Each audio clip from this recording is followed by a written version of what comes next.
আজকে জানেন আপনারা যে আজকে আরাফার দিন এবং হাজিরা আলহামদুলিল্লাহ আজকে আরাফার মাঠে সমবেত হয়েছে। এবং এই দিন সংক্রান্ত কিছু কথা বলে আমি সামনে দিকে যাচ্ছি। প্রথম যে বিষয়টা বলবো যে এই দিনটার কসম আল্লাহ পাক কোরআনে করেছেন, যেটা একটু আগে আমি বললাম, শাহিদি ওয়া মাশহুদ ওয়াল ফাজরি ওয়া লায়ালিন আশর ওয়া শাফঈ ওয়াল ওয়াতর, জোর এবং বিজোরের কসম। এখানে জোর বলতে বোঝানো হয় কুরবানির ঈদকে, অর্থাৎ এই যেটা ঈদ উল আজহার দিন, আর বিজোর বলতে বোঝানো হচ্ছে এই আজকের দিনটাকে, আরাফার দিনকে। আর ওয়াশাহিদ মানে জুমা, মাশহুদ মানে আরাফা। কোরআনের মধ্যে আল্লাহ পাক এই আরাফার দিনকে কেন্দ্র করে শপথ করেছেন। নিঃসন্দেহে আল্লাহ যে বিষয়টাকে নিয়ে শপথ করবেন এটা সবচেয়ে বেশি মূল্যবান জিনিসের অন্তর্ভুক্ত হয়, তাই নয় কি? এটা বোঝার বাকি নেই, এই জিনিসটা আমাদের জন্য অনেক অনেক বেশি গুরুত্বপূর্ণ। আরেকটা ফজিলত হচ্ছে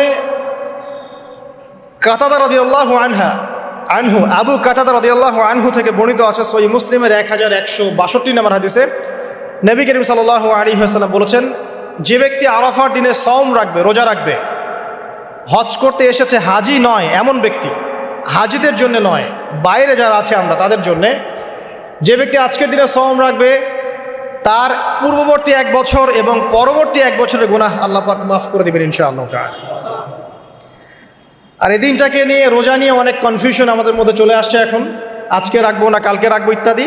হাদিসের মধ্যে ইয়াউমুল আরাফা শব্দ এসেছে, আরাফার দিনে সওমের কথা এসেছে, ইয়াউমুত তাসি বা নবম দিনের কথা আসে নাই। এটা নিয়ে যদিও বা ওলামায়ে কেরামের মধ্যে ইখতিলাফ লক্ষ্য করা যাচ্ছে, সবচেয়ে বেস্ট ডিসিশন হচ্ছে আজকেও রাখি কালকেও রাখি, সিম্পল সলিউশন। আজকেও রাখেন, আগামীকালকেও রাখেন, ইনশাআল্লাহ আপনি পুরোটার নেকি পেয়ে যাবেন ইনশাআল্লাহ তাআলা। তবে আমার মত আজকের দিনে রোজা রাখাটাই আরাফার সওম, এটা আমার ব্যক্তিগত মত। যদি এর সাথে কেউ দ্বিমত পোষণ করেন আমি তার সাথে যুদ্ধ করতে যাব না, ঠিক আছে? এরপরে আসি,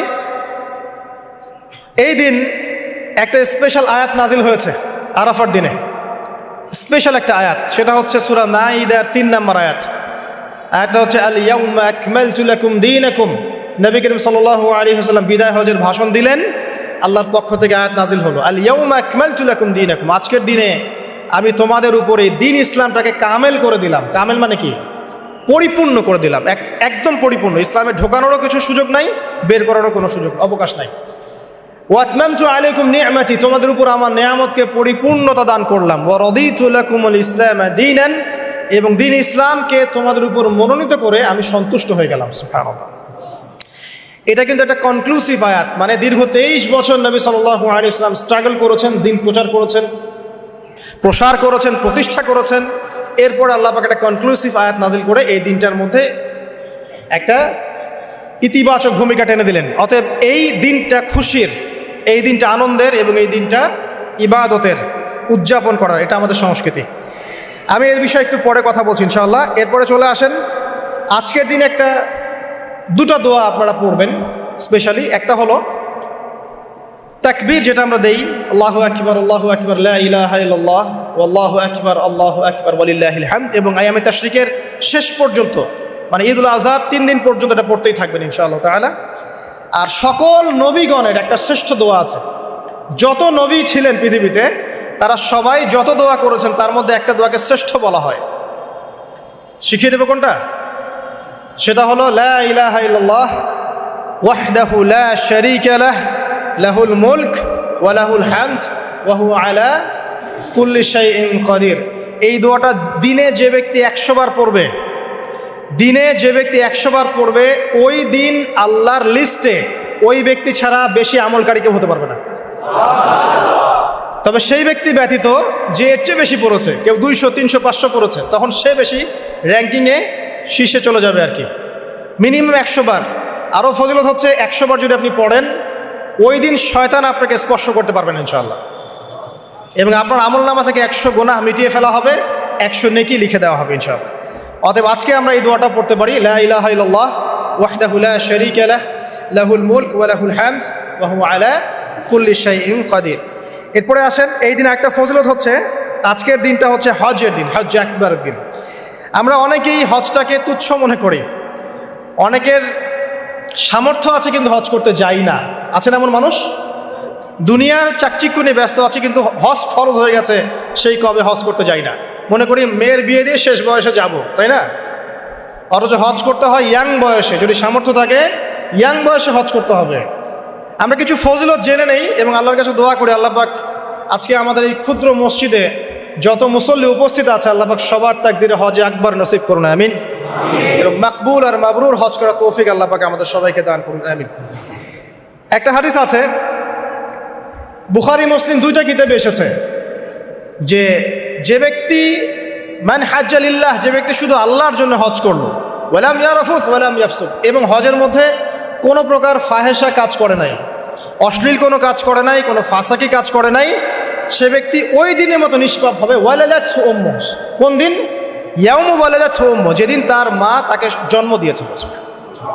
এটা সবচেয়ে বড় বেনিফিট। আরেকটা হাদিসে আছে যে মাকবুল হজ, একটা মাকবুল হজের জাযা জান্নাত ছাড়া আর কিছুই না। একটা মাকবুল হজের জাযা বা প্রতিদান হচ্ছে জান্নাত ছাড়া আর কিছুই না।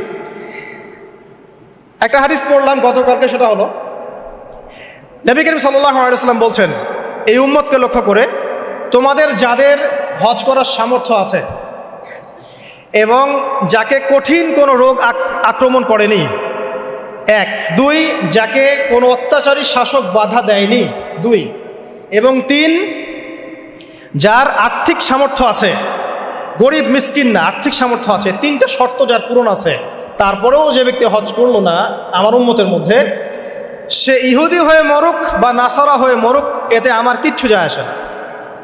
নাউযুবিল্লাহ, শুনতে পাচ্ছেন কথা? মানে হজের সামর্থ্য আছে, রোগ নাই, অর্থনৈতিক সামর্থ্য আছে, কোনো শাসক তাকে বাধাও দিচ্ছে না, এরপরেও সে হজ করলো না, নবীজি বলছেন এ ইহুদি হয়ে মারা যাক বা নাসারা হয়ে মারা যাক, এতে আমার কিচ্ছু যায় আসে না। নাউযুবিল্লাহ। তারপরে শোনেন, 3 শ্রেণীর মানুষ আল্লাহ রাব্বুল আলামিনের মেহমান। 3 শ্রেণীর মানুষ আল্লাহ পাকের মেহমান। 1 নাম্বার হচ্ছে গাজী। গাজী মানে কি? ইসলামের জন্য যুদ্ধ করেছে, অন্য কোনো জন্য নয়, দিন ইসলামের জন্য যুদ্ধ করেছে, বিজয় লাভ করেছেন, নাম কি? গাজী। এই ব্যক্তি আল্লাহর মেহমান। যেমন আবু বকর সিদ্দিক, ওমর, ওসমান, আলী রাদিয়াল্লাহু আনহুম, তারা ইসলামের জন্য যুদ্ধ করেছিলেন না?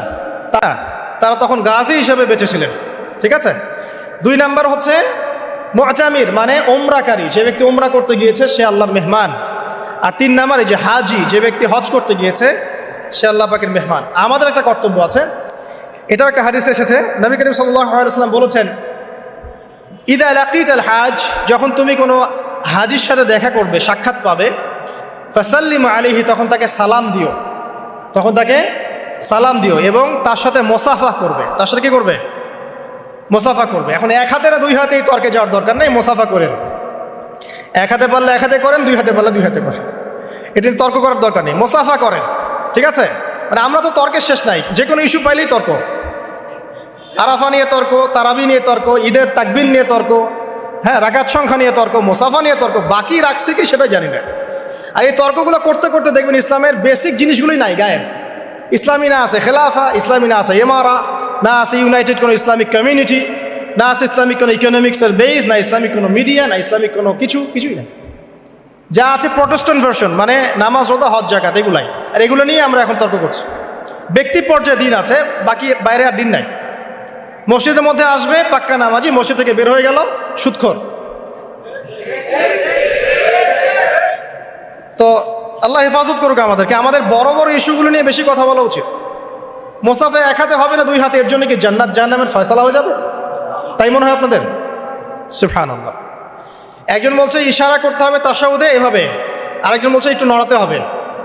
এই মাসআলাটার জন্য কি আপনার জান্নাত জাহান্নামের ফয়সালা হয়ে যাবে মনে হচ্ছে আপনার? অথচ আকীদার ঠিক নাই, এদিকে আমলের ঠিক নাই, অর্থনৈতিক জীবনের ঠিক নাই, মুআমালাতের ঠিক নাই, সম্পত্তির বন্টন মেরাজের ঠিক নাই, এগুলো ঠিক নাই, এবং আল্লাহর জমিন, আল্লাহর দিন বাস্তবায়নের কোনো চেষ্টাই নাই, অথচ এগুলো নিয়ে ব্যস্ত হয়ে আছে। আল্লাহ পাক আমাদের বিচক্ষণতা দান করুন, দূরদর্শিতা দান করুন, আমিন। আসুন, মুসাফা করতে বলেছেন নবীজি, তারপরে বলবেন যে মুরহু, তাকে আদেশ করুন। এখানে আদেশ মানে হচ্ছে অনুরোধ করুন, তাকে আদেশ করুন বা অনুরোধ করুন, আই ইস্তাগফিরুল্লাহকা, সে যেন তোমার জন্য ইস্তেগফার করে। কে? যে ব্যক্তি হজ করে এসেছে, হাজি, তাকে সালাম দিবেন, মুসাফা করবেন, দিয়ে বলবেন যে ভাই আপনি আমার জন্য একটু দোয়া করেন।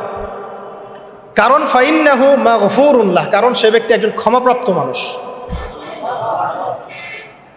তবে একটা বিষয়, মানুষের সম্পদ আত্মসাৎ করে সুদের টাকা দিয়ে, ঘুষের টাকা দিয়ে, প্রতারণা, বাটপাড়ি, দুর্নীতির টাকা দিয়ে হজ করতে গিয়ে কতটুকু মাগফুর হয়ে আসা যাবে, এটা একটা প্রশ্নবিদ্ধ বিষয়।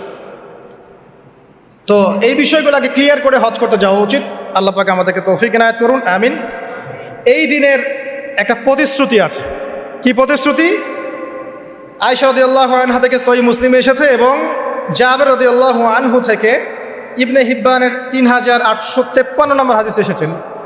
আল্লাহ রাব্বুল আলামিন এই দিনে হাজিদেরকে দেখে বলেন, যারা আরাফার মাঠে এসেছেন তাদেরকে দেখে বলেন যে আমার এই বান্দারা দূর দূরান্ত থেকে সফর করে এখানে এসেছে।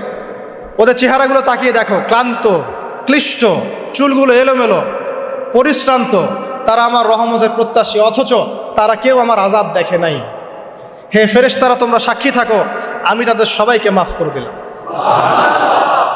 এবং নবী সাল্লাল্লাহু আলাইহি ওয়াসাল্লাম বলছেন যে আজকের দিনে যত মানুষকে আল্লাহ পাক জাহান্নাম থেকে মুক্তি দিবেন, অন্য কোনো দিনে এত মানুষকে আল্লাহ পাক মুক্তি দিবেন না। আল্লাহ পাক আমাদেরকে সবাইকে জাহান্নাম থেকে মুক্তি দান করুন, আমিন। তো শেষ যে বিষয়টার দিকে টাচ করে আমি কনক্লুশনের দিকে যাব, সেটা হলো উম্মতে মুহাম্মাদির জন্য আজকের দিনের মধ্যে স্পেশাল কি বলেন তো? এটা হচ্ছে আমাদের মূল পয়েন্ট। আজকের দিনে ফজিলত জানলাম, আমরা আমলগুলো জানলাম, সব ঠিক আছে, কিন্তু আমাদের জন্য আসলে স্পেশাল কি জিনিস? আমাদের জন্য আজকের দিনের স্পেশাল যে বিষয়, সেটা হলো আজকের দিনে দিন ইসলাম পূর্ণতা লাভ করেছে। ইসলামের পূর্ণতা দিবস আজকে। 23 বছর দিন ইসলাম প্রচার করার পরে আজকের দিন আল্লাহ পাক বলেছেন দিন পূর্ণ করে দিলাম। ইহুদিরা বলছিলেন যে আজকের দিন এই আয়াতটা যদি আমাদের উপর নাজিল হতো, আমরা তাহলে ঈদ পালন করতাম। নবীজি বললেন এটা আমাদের ঈদের দিনই, এটাও আমাদের ঈদের দিন, কোনো সমস্যা। তো আমাদের সবচেয়ে ইম্পর্টেন্ট জায়গা এটা যে আজকের দিনে দিন ইসলাম পূর্ণতা লাভ করেছে। এখন ইসলাম যে পূর্ণতা লাভ করলো, এই দিবসটা কতজন জানে যে আজকের দিন ইসলাম পূর্ণতা লাভের দিন? আমরা অনেক দিবসের কথা জানি, আন্তর্জাতিক দিবস, জাতীয় দিবস, পারিবারিক দিবস, জন্মদিন, মৃত্যুদিন, হ্যাঁ, অনেক দিবসের কথা আমরা জানি। ইসলামের পূর্ণতা দিবস কতদিন জানেন? কতজন জানেন? দেখেন, সাংস্কৃতিক আগ্রাসন কোথায় আপনার মূল জায়গাটা নিয়ে যাওয়া হয়েছে। শেকড় ভুলে গেছে মানুষ। এখন মানুষ শেকড় ভুলে বিদেশিদের সংস্কৃতি লালন করছে, কোনো কোনো ক্ষেত্রে বিদেশি প্রভুদের দাসত্ব করছে। 23 বছর নবী সাল্লাল্লাহু আলাইহি ওয়াসাল্লাম দিনের জন্য অক্লান্ত মেহনত করেছেন। ওয়াহি আসার পর থেকে প্রথম 3 বছর গোপন দাওয়াত দিয়েছেন, একদম গোপনে গোপনে দাওয়াত দিয়েছেন। আবু বকর, ওসমান, ওমর, আলী, এরকম কিছু সাহাবী ইসলাম কবুল করেছেন। আস্তে আস্তে দাওয়াত প্রচার লাভ করেছে। যত প্রসার হয়েছে তত মানুষের অত্যাচার বেড়েছে। এক পর্যায়ে তাকে সাহাবী থেকে আবিসিনায় হিজরত করতে পাঠাতে হয়েছে। তারপর তিনি তায়েফে গিয়েছেন, ওখান থেকে রক্তাক্ত হয়ে মক্কা এসেছেন। আবার সেখান থেকে ইয়াসরিব, মদিনায় গিয়েছেন। ইয়াসরিবের মানুষ ইসলাম কবুল করেছিল। তারা নবী সাল্লাল্লাহু আলাইহি ওয়াসাল্লামকে আশ্রয় দিলেন, সাহাবীদেরকে আশ্রয় দিলেন। নবীজি সেখানে গিয়ে একটা ইসলামিক কমিউনিটি গড়লেন, মসজিদে নববী গড়লেন, সেখানে অর্থনীতি স্ট্রং করলেন, সেখানে একটা ইমারা গঠন করলেন, সেখানে একটা জামা গঠন হলো। এরপরে যখন মুশরিকরা তাদেরকে আক্রমণ করতে শুরু করলো, তখন বদরের যুদ্ধ হয়ে গেল। তারপর উহুদ, তারপর খন্দক, তারপর আপনার এই যে হুদাইবিয়া, খাইবার, হতে হতে চলতে থাকলো। এক পর্যায়ে পররাষ্ট্রনীতি অ্যাপ্লাই করলেন, রোমের সম্রাটকে দাওয়াত দিচ্ছেন, মিশরের মুকাউকিয়াসকে দাওয়াত দিচ্ছেন, পারস্যের খসরুকে দাওয়াত দিচ্ছেন, সব জায়গায় দাওয়াতি কাজ ছড়িয়ে পড়তে লাগলো। 23 বছর অক্লান্ত পরিশ্রম। এক পর্যায়ে এই যে শেষে, একদম জীবনের শেষ পর্যায়ে এসে তিনি বিদায় হজ করলেন। একটাই হজ করেছেন তিনি, নবী সাল্লাল্লাহু আলাইহি ওয়াসাল্লাম এই একটা হজই করেছেন জীবনে। এবং সেই হজের দিন যখন এই ভাষণ তিনি দিচ্ছেন, তখন আল্লাহ পাক এই আয়াতটা নাজিল করে দিনটাকে পরিপূর্ণতা দান করলেন। আজকের দিনের মূল শেকড়টা কোথায় বুঝতে পারছেন? এই 23 বছরের দাওয়াতি জীবনের পরিসমাপ্তি এখানে। আজকের দিনের পরে আসলে পূর্ণাঙ্গ কোনো সূরা নাজিল হয়নি। সর্বশেষ নাজিল হয়েছে সূরা নাসর, ইযা জাআ নাসরুল্লাহি ওয়াল ফাতহ। এরপরে বিচ্ছিন্ন 2-1টা আয়াত নাজিল হয়েছে, কিন্তু পূর্ণাঙ্গ আর কোনো সূরা নাজিল হয়নি। আজকের দিনের পর নবী সাল্লাল্লাহু আলাইহি ওয়াসাল্লাম মাত্র 80 বা 83 দিন বেঁচে ছিলেন। সর্বশেষ যে কথাটা আমরা শুনবো এখন, সেটা হলো নবী করিম সাল্লাল্লাহু আলাইহি ওয়াসাল্লাম আজকের এই দিনে জনগণকে উদ্দেশ্য করে কিছু কথা বলেছিলেন। এই কথাগুলো বলে তিনি আজকের হজটা শেষ করেছেন। আমরা অনেকেই এই ভাষণটা সম্পর্কে জানি না। আমরা অনেক ভাষণ নিয়ে এখন গর্ব করি। নবী করিম সাল্লাল্লাহু আলাইহি ওয়াসাল্লামের এই যে সর্বশ্রেষ্ঠ ভাষণ, এটা কতজন জানেন? বিদায় হজের ভাষণ। কতজন জানেন বিদায় হজের ভাষণে নবী সাল্লাল্লাহু আলাইহি ওয়াসাল্লাম কি বলেছিলেন উম্মতকে? আমরা একটু আপনাদেরকে শোনাবো, শুনিয়ে ইনশাআল্লাহ লেকচারটা শেষ করব।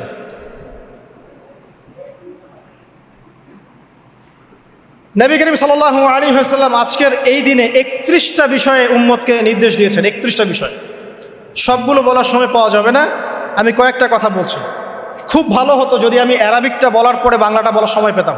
আমার হাতে 5 মিনিট সময় আছে, কারণ অ্যারাবিকটার যে ভাব গাম্ভীর্যটা বাংলা আসলে আসবে না। তারপর আমি চেষ্টা করছি। নবী করিম সাল্লাল্লাহু আলাইহি ওয়াসাল্লাম সবার সামনে দাঁড়িয়ে দীর্ঘ 23 বছর অক্লান্ত পরিশ্রম করে দাওয়াতি মিশন কমপ্লিট করার পরে সবাইকে সমবেত করে একটা হজ করলেন। হজ করার পরে তিনি গুরুগম্ভীর কণ্ঠে বলছেন, হৃদয়ের সমস্ত আবেগ বের করে দিয়ে বলছেন, হে জনগণ, আইয়ুহান নাস, হে জনগণ, আমি জানি না আজকের পর তোমাদের সাথে আমি কখনো মিলিত হতে পারবো কিনা। একটু চিন্তা করেন, সাহাবীরা সামনে দাঁড়িয়ে আছেন, নবীজি দাঁড়িয়ে এই কথাটা বলছেন, হে জনগণ, আমি জানি না আজকের পরে আমি তোমাদের সাথে মিলিত হতে পারবো কিনা। অতএব যে ব্যক্তি আজকে আমার এই কথাগুলোকে স্মরণ রাখবে সে যেন অন্যের কাছে এই কথাগুলো পৌঁছে দেয়। হতে পারে যার কাছে পৌঁছে দেওয়া হচ্ছে সেই এই কথাগুলোকে বেশি সংরক্ষণ করতে পারবে। আল্লাহ পাক তার প্রতি রহম করুন যে আমার এই কথাগুলোকে অন্যের কাছে পৌঁছে দেবে। নবীজির ভাষণ। এরপর নবীজি বলছেন, জেনে রাখো নিশ্চয়ই তোমাদের পরস্পরের, মুসলিমদের পরস্পরের সম্পদ, পরস্পরের রক্ত, পরস্পরের এই যে জান মাল ইজ্জত, এগুলো একে অপরের জন্য হারাম। মুসলিমদের পরস্পরের রক্ত, পরস্পরের ইজ্জত সম্মান একে অপরের জন্য হারাম, এর হানি করা একে অপরের জন্য হারাম। ঠিক যেমন আজকের এই দিন হারাম, এই শহর হারাম, এই মাসও হারাম। নবী করিম সাল্লাল্লাহু আলাইহি ওয়াসাল্লাম বলছিলেন, জেনে রাখো 3টা বিষয়ে যেন তোমাদের অন্তর কখনো খেয়ানত না করে। 3টা বিষয়ে তোমাদের অন্তর যেন কখনো খেয়ানত না করে। 1, তোমরা যে কাজটাই করবা শুধু আল্লাহ পাকের সন্তুষ্টির জন্য করবে। তোমরা যে কাজই করবে শুধু আল্লাহর সন্তুষ্টির জন্য করবে। তোমাদের শাসক বর্গের কল্যাণ কামনা করবে। তোমাদের শাসক বর্গের কল্যাণ কামনা করবে। 3 নাম্বার, মুসলিমদের জামাতকে আঁকড়ে ধরে রাখবে। মুসলিমদের ইউনাইটেড কমিউনিটিকে আঁকড়ে ধরে থাকবে। এই 3টা বিষয় পালনের ক্ষেত্রে তোমাদের অন্তর যেন খেয়ানত না করে।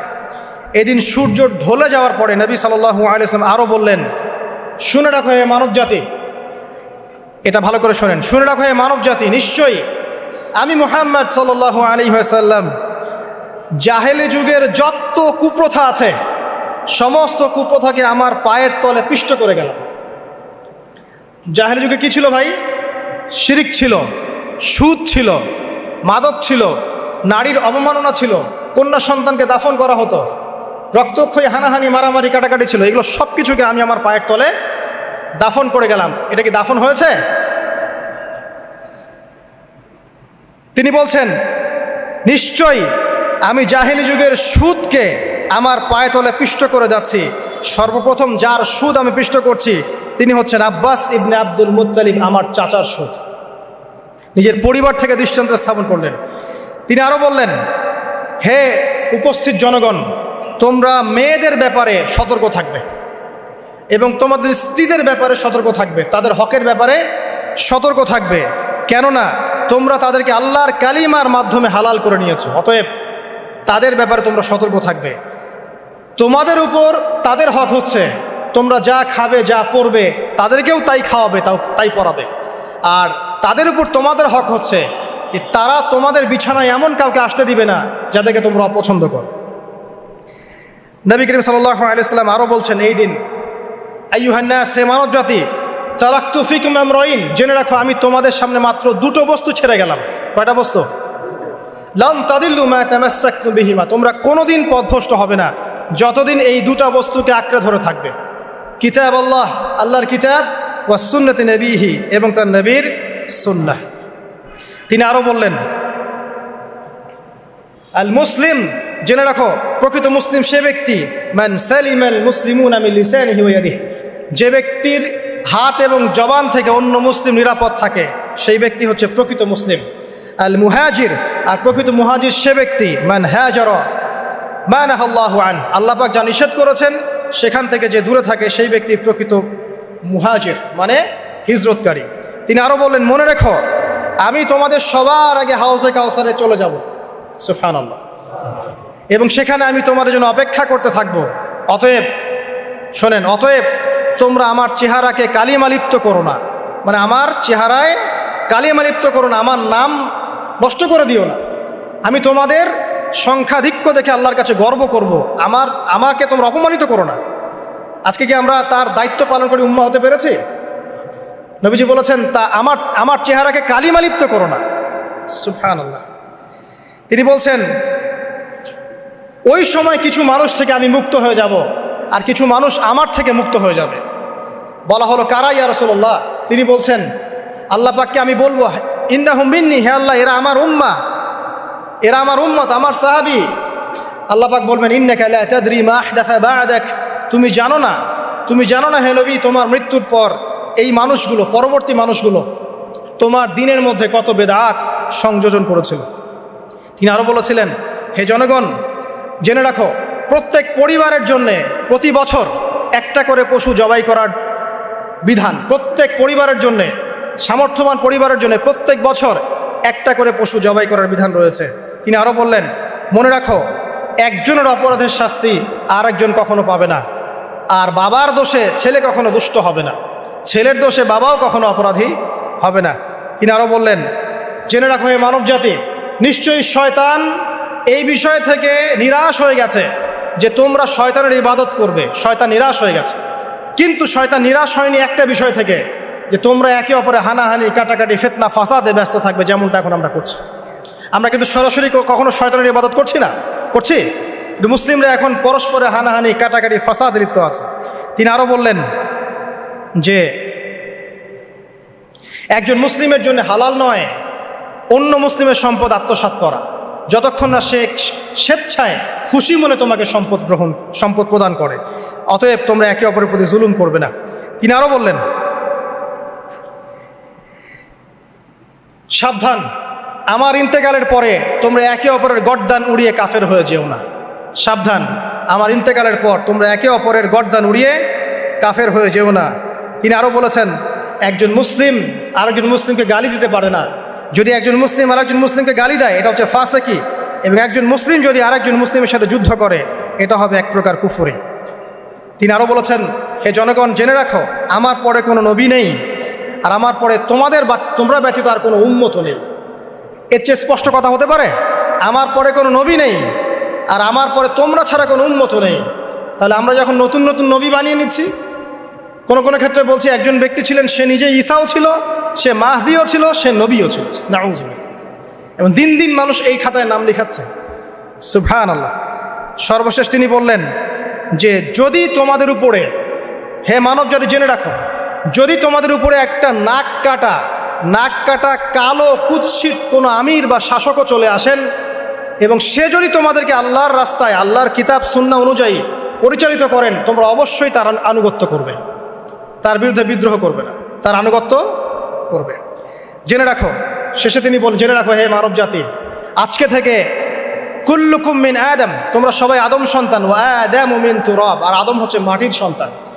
আরবের উপর অনারবের, অনারবের উপর আরবের, সাদার উপর কালোর, কালোর উপর সাদার, লালের উপর কালোর, অথবা কালোর উপর লালের কোনো রকম প্রাধান্য নাই, ইল্লা তাকওয়া, শুধু তাকওয়া ব্যতীত। যে ব্যক্তি বেশি মুত্তাকি, সে আল্লাহর কাছে বেশি মর্যাদার অধিকারী হবে ইনশাআল্লাহ তাআলা। সর্বশেষ তিনি আঙ্গুলটা উঁচু করলেন, নিজের শাহাদাত আঙ্গুল উঁচু করে আকাশের দিকে তাকালেন, এরপর জনগণের দিকে তাকালেন, তাকিয়ে বললেন যে তোমাদের ব্যাপারে, হে জনগণ, তোমাদের ব্যাপারে আমাকে আল্লাহ জিজ্ঞাসা করবেন, ফামা আনতুম কাইলুন, তোমরা ওই সময় কি বলবে আমার সম্পর্কে?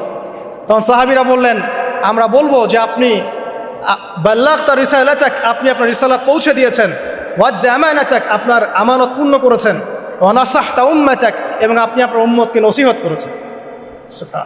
এরপরে তিনি আকাশের দিকে তাকিয়ে বললেন, আল্লাহুম্মা ফাশহাদ, হে আল্লাহ আপনি সাক্ষী থাকেন, আল্লাহুম্মা ফাশহাদ, হে আল্লাহ আপনি সাক্ষী থাকেন, আল্লাহুম্মা ফাশহাদ, হে আল্লাহ আপনি সাক্ষী থাকেন যে আমি আমার দায়িত্ব পৌঁছে দিয়েছি। এরপরে নাজিল হলো, আল ইয়াউমা আকমালতু লাকুম দীনাকুম ওয়া আতমামতু আলাইকুম নি'মাতি ওয়া রাদিতু লাকুমুল ইসলাম দীনান। এই হলো বিদায় হজ, আজকের এই আরাফার প্রেক্ষাপট। আমরা কতজন এটা নিয়ে চিন্তা করেছি? 1 মিনিট একটু বলে শেষ করি। দেখেন, শেষ ওসিয়ত যেগুলো হয় মানুষের, এটা খুব হৃদয় বিদারক হয় না? বাবা ইন্তেকাল করছেন, সন্তানের জন্য ওসিয়ত করে যাচ্ছেন, মাকে দেখিস ইত্যাদি ইত্যাদি, হৃদয় বিদারক হয় না? মানুষ সারা জীবন মনে রাখে না?